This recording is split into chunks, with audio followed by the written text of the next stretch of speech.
اتنے میں ابراہ اور اس کے فوج نے دیکھا کہ آسمان پر ہزاروں پرندے اپنی چونچوں اور پنجوں میں کنکر لیے ان کی طرف بڑھتے چلے آ رہے ہیں، اور پھر یکا یک وہ کنکر ان پر گرنے لگے، اور جس شخص کے بھی ان میں سے کوئی کنکر لگتا وہ اسی وقت مر جاتا، اور اس کی حالت کچھ ایسے ہو جاتی جیسے کھایا ہوا بھوسا۔ الف لام میم محمد این علی۔ بسم اللہ الرحمن الرحیم۔ ادھر مکہ مکرمہ میں اس خبر سے خوشیوں کی لہر دوڑ گئی، ہر طرف مسرت کا سما تھا۔ لوگ دعوت ولیمہ میں عبد المطلب کے ذبح کیے ہوئے اونٹوں کا لذیذ گوشت تناول کر رہے تھے۔ دسترخوان کی وسعت کا یہ عالم تھا کہ انسان ہی نہیں، فضاؤں میں اڑنے والے پرندے اور پہاڑوں پر رہنے والے جانور بھی اس سے اپنی اپنی بھوک مٹانے کا ساماں کر رہے تھے۔ آمنہ اور عبداللہ کو اکٹھے رہتے ہوئے زیادہ سے زیادہ 20 دن گزرے ہوں گے کہ عبداللہ ایک تجارتی قافلے کے ساتھ شام کے سفر کی تیاریاں کرنے لگے۔ عبداللہ نے آمنہ سے کہا، میں چند ماہ بعد واپس آ جاؤں گا، اور مجھے یقین ہے کہ اس سفر میں خاصا نفع کما کر لاؤں گا، اور ہم اپنی زندگی آرام اور خوشحالی سے بسر کر سکیں گے۔ آخر کار عبداللہ قافلے کے ساتھ روانہ ہو گئے، اور آمنہ گھر میں ان کی واپسی کا انتظار کرنے لگے۔ عبداللہ کو گئے ہوئے 1 ماہ گزر گیا تھا، تو آمنہ کو محسوس ہوا کہ وہ ماں بننے والی ہیں۔ انہیں مکہ کی کاہنہ فاطمہ بنت مر کی وہ باتیں یاد آ گئیں جو اس نے عبداللہ سے کی تھی۔ وہ سوچنے لگیں کہ اگر کاہنہ نے واقعی سچی سچی باتیں کی ہیں تو پھر میرا بیٹا ایک بہت بڑا انسان ہوگا، اور ایسا بیٹا ہر ماں کے گھر میں پیدا نہیں ہوتا۔ یہ اپنی انہی سیدنا اسماعیل کی اولاد سے تو ہوگا جن کی قربانی کے بجائے اللہ تعالیٰ نے جنت سے خصوصی مینڈھا بھیجا تھا، اور یہ انہی عبداللہ کا بیٹا جنہیں بچانے کے لیے اللہ تعالیٰ نے ان کی جگہ 100 اونٹوں کی قربانی قبول کی تھی۔ اس اعتبار سے تو میرا بیٹا اتنی اونچی شان والا ہوگا کہ اس جیسی شان کسی نے دیکھی نہ سنی ہو۔ آمنہ خیالات میں گم انتہائی بے تابی سے شوہر کا انتظار کر رہی تھی۔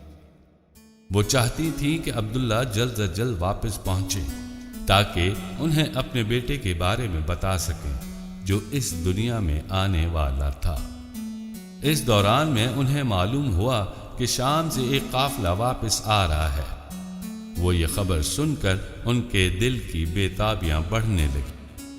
انہیں امید تھی کہ اس قافلے کے ساتھ جناب عبداللہ بھی ہوں گے، اور ایسا نہ بھی ہوا تو قافلے والے ان کے بارے میں ضرور بتا سکیں گے۔ قافلہ مکہ مکرمہ پہنچا تو اہل شہر نے بڑھ چڑھ کر استقبال کیا اور خوشیاں منائیں۔ کہیں کوئی بچہ اپنے باپ کے ساتھ لپٹ رہا تھا تو کہیں بیوی اپنے شوہر کا استقبال کر رہی تھی، اور کہیں کوئی باپ اپنے بیٹے پر اپنی محبتیں نچھاور کر رہا تھا۔ غرض یہ کہ ایک جشن کا سما تھا۔ ادھر آمنہ کی بے چینی بڑھ رہی تھی۔ عبد المطلب قافلے والوں سے مل کر گھر آئے تو انہوں نے بہو سے کہا، آمنہ بیٹی، عبداللہ کے بارے میں پریشان مت ہونا۔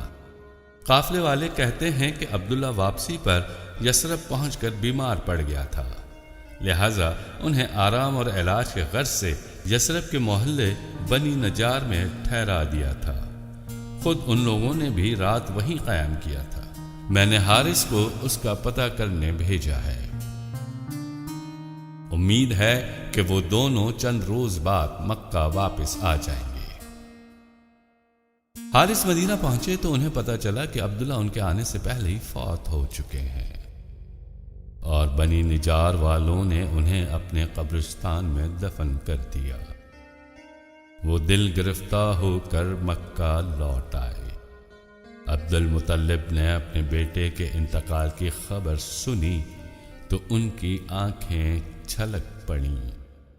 وہ اپنے سب سے چہیتے بیٹے کی وفات کے صدمے سے تڑپ اٹھے۔ آمنہ کو حارث کی واپسی کا پتہ چلا تو انہوں نے اپنی لونڈی برقہ کو بھیجا کہ حقیقت حال معلوم کر کے آئے۔ برقہ یہ اندھو نا خبر سن کر چیختی چلاتی لوٹی۔ آمنہ نے اس کی چیخیں سنی تو اندر سے لرز کر رہ گئیں۔ انہیں اندازہ ہو گیا کہ برقہ اچھی خبر نہیں لائی اور شاید اب وہ اپنے شوہر کو کبھی نہ دیکھ سکیں گی۔ وہ خود کو تھام نہ سکیں اور بستر پر گر پڑیں اور پھر انہیں گرد و پیش کی کچھ خبر نہ رہی۔ برقہ انہیں ہوش میں لانے کی تدابیر کرنے لگی، ان کے چہرے پر پانی چھڑکا حتیٰ کہ انہیں ہوش آ گیا، مگر اب ان کی دنیا اجڑ چکی تھی۔ آمنہ سخت پریشان تھیں کہ عبداللہ کے بعد ان کی پہاڑ جیسی زندگی کیسے کٹے گی، لیکن اچانک ان کا خیال اپنے بیٹے کی طرف گیا جو شوہر کی یاد کی صورت میں ان کے پیٹ میں تھا اور جس کی پیدائش میں اب صرف چند ماہ باقی رہ گئے تھے۔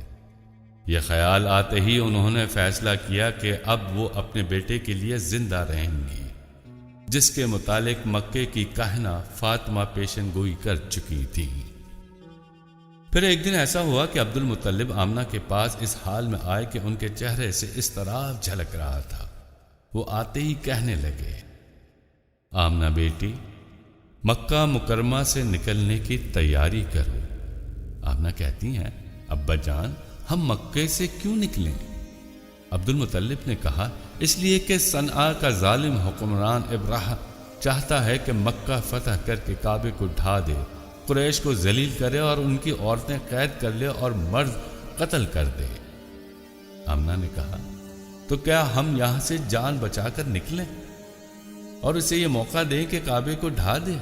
حالانکہ یہ اللہ کا گھر ہے اور اسے سیدنا ابراہیم علیہ السلام اور سیدنا اسماعیل علیہ السلام نے تعمیر کیا تھا جو اللہ کے پیغمبر تھے۔ کیا وہ ظالم اور بدبخت شخص اللہ کا یہ گھر تباہ کرنے میں کامیاب ہو جائے گا؟ اور کیا ابراہیم علیہ السلام اسماعیل علیہ السلام کا رب اپنے گھر کی تباہی پر خاموش رہے گا؟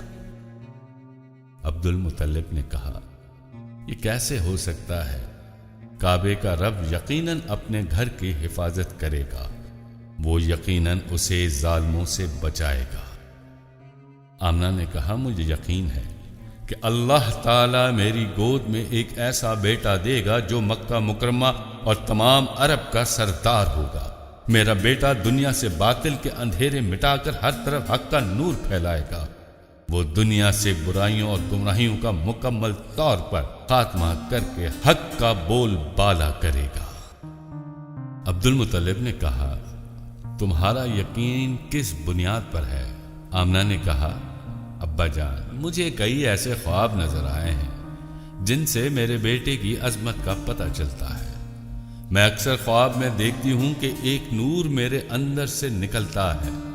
یہ نور زمین سے آسمان تک ہر چیز کو منور کر دیتا ہے۔ اس کے ساتھ ہی مجھے غیب سے ایک پکار سنائی دیتی ہے۔ کوئی مجھ سے کہہ رہا ہوتا ہے، اے آمنہ، تجھ سے اللہ کا محبوب ترین بندہ پیدا ہوگا، تجھ سے عرب اور عجم کا سردار پیدا ہوگا۔ عبد المطلب نے کہا، آمنہ بیٹی، مجھے یقین ہے کہ اپنے بیٹے کے بارے میں تمہارا یہ اندازہ درست ثابت ہوگا انشاءاللہ۔ اور ہاں بیٹی، میں تمہیں بتا رہا تھا کہ ابراہیم مکہ مکرمہ پر حملے کی نیت سے آ رہا ہے۔ اگر وہ ظالم اس شہر میں داخل ہوتا ہے تو پھر ہم اپنے گھروں سے نکل کر پہاڑوں کی طرف چلے جائیں گے تاکہ ہمیں اس کے شر سے پناہ مل سکے، اور اگر اس گھر کے رب نے اسے راستے میں ہی تباہ و برباد کر دیا تو پھر ہم اپنے گھروں میں ہی رہیں گے۔ لہذا میری بیٹی، تم روانگی کے لیے تیار رہنا، لیکن مجھے بتائے بغیر یہاں سے نکلنا نہیں۔ آمنہ نے کہا، ابا جان، آپ مجھے اپنے حکم کی تعمیل کرتے پائیں گے۔ ابراہ اپنی فوج لے کر مکہ مکرمہ کی جانب بڑھا۔ اس کا ارادہ یہ تھا کہ وہ کعبہ شریف کو گرا ڈالے گا تاکہ لوگ اس کے بنائے ہوئے کنیا کا حج کیا کریں جو اس نے اس مقصد کے لیے یمن میں بنایا تھا۔ لشکر کے ساتھ چند ہاتھی بھی تھے۔ قرآن میں انہیں اصحاب الفیل یعنی ہاتھیوں والے کہا گیا ہے۔ جب یہ لشکر مکہ معظمہ کے قریب مضافہ کی وادی محسر میں پہنچا تو ابراہ کا ہاتھی اچانک زمین پر بیٹھ گیا۔ اسے آگے بڑھنے کی سوچ جتن کیے گئے مگر وہ ذرا برابر بھی آگے نہیں بڑھ رہا تھا۔ ابراہ کے سپاہی زبردستی اس کا رخ مکے کی طرف موڑنا چاہتے تھے۔ وہ یمن کی طرف منہ کر لیتا یا زمین پر بیٹھ جاتا۔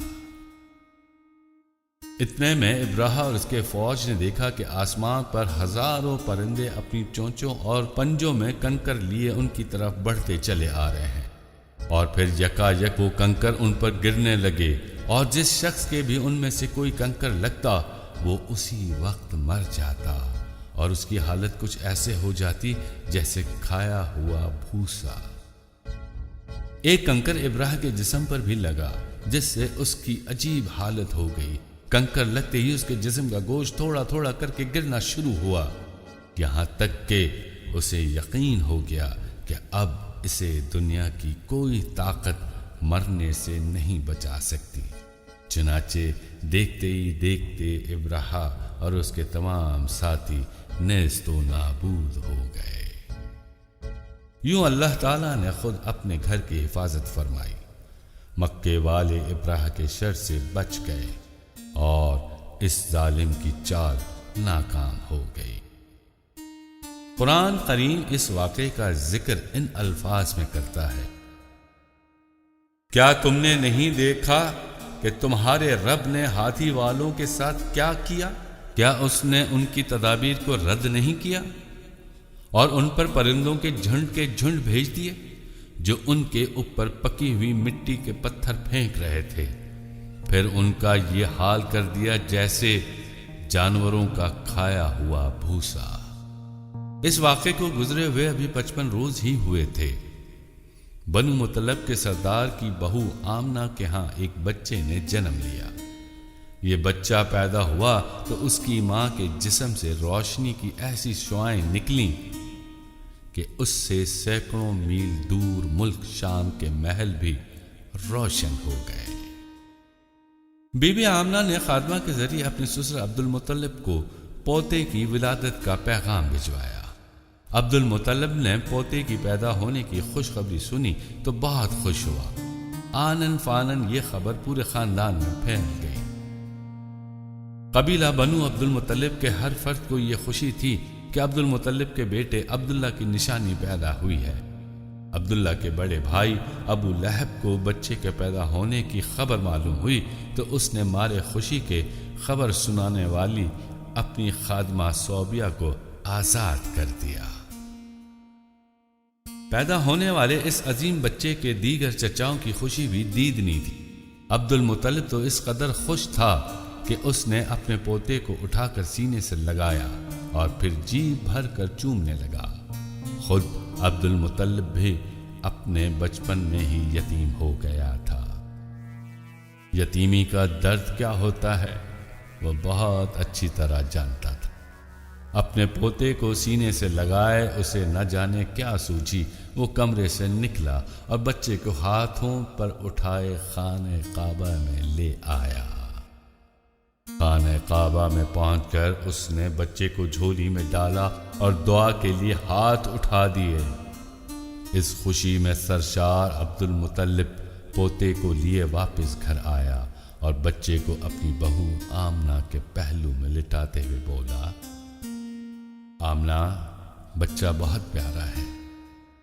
آمنہ کے چہرے پہ مسرت کی لہر دوڑ گئی۔ وہ آہستگی سے بولی: جب یہ پیدا ہوا تو میں نے دیکھا کہ جیسے ایک روشنی کا لاوا پھوٹا ہے اور اس کی روشنی چاروں طرف پھیل گئی۔ پیدا ہونے والا بچہ اس قدر حسین تھا کہ ہر کسی کا دل چاہتا تھا کہ اسے اٹھا کر پیار کرنا شروع کر دے۔ اتنے میں خاندان کی عورتیں جمع ہو گئیں۔ صوبیہ کا چہرہ خوشی سے کھلا ہوا تھا۔ اس کے لیے یہ بچہ نہایت بابرکت ثابت ہوا اور اس کی غلامی سے آزادی کا سبب بن گیا۔ وہ قریشی عورتوں میں کھڑے بچے کے چہرے کو تکتے جا رہی تھیں۔ بچہ اس قدر حسین تھا کہ جی بھر کر دیکھنے سے بھی آنکھیں سیر نہ ہوتی تھیں، اور دل چاہتا تھا کہ اسے دیکھتے ہی چلے جائے۔ صوبیہ نے ایک ننھا منا بچہ جس کا نام مسروع تھا اٹھا رکھا تھا، لیکن آمنہ کے پہلو میں لیٹا عبد المطلب کا پوتا اس قدر پیارا لگا کہ اس نے مسروع کو قریب کھڑی ایک عورت کے ہاتھوں میں دیا اور آگے بڑھ کر آمنہ کے پہلو سے بچے کو اٹھا لیا۔ الف لام میم محمد این علی، الف لام میم محمد این علی۔